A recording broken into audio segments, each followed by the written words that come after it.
Gundê Bîra Tarî ya girêdayî Diyarbekir di nava Avahiyên Bilind de hewl dide nasnameya xwe ya gundbûnê biparêze. Li ev yek her ku diçe zehmettir dibe.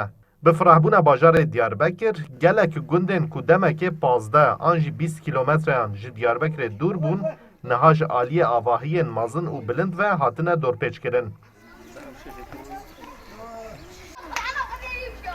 Gundê Bîra Tarî jî yek ji wan gundan e ku nîştecihên gund amaje dikin, her ku diçe dor li wan teng dibe. Gund ne dikare wek gund bimîne û ne jî dikare bibe beşek ji bajêr. Latife anliya 75 salî jî hemû jiyana xwe li vî gundî derbas kiriye û dibêje ew bêriya rewşa berê ya gund dike û nekariye hînî hewra nû ya gund bibe. Berê ma çol û çepel bû, tişkî tune bû. û hema ana da dor me girtin. Werkirinê damnika xwe te bide, ba mavana gister me da tên û em feqîr tişkî me tune ama dehe binê xanî de tişkî tuneyê. Berê daha xweş bû. Ana wan ketine mîne hepsê kevin. Heywan ew me xwedî dikirin, hewkê me pê geçma xwe dikirin. Ama ana tişkî tuney wele. Ama ew ê qula xanîn wele. Di Gundê Bîra Tarî de 105 xanî hene û serjimêriya wê jî derdora 1500 ye.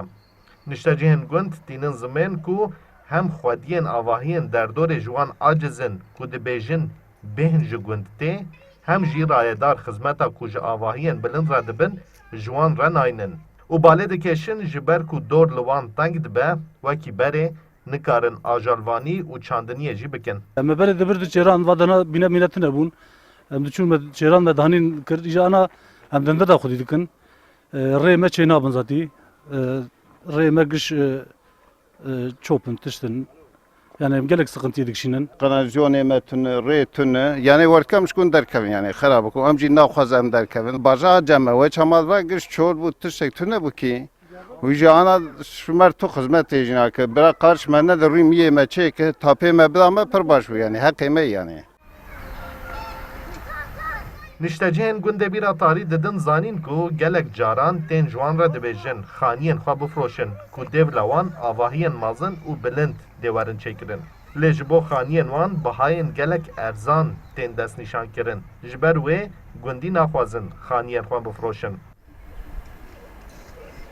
Gundî dixwazin yan tapoyên xaniyên wan werin derxistin û xaniyên wan bi bihayeke rasteqîne were firotin, an jî xizmetek baş bo plansaziya gund were kirin ku bikaribin bi aramî bijîn.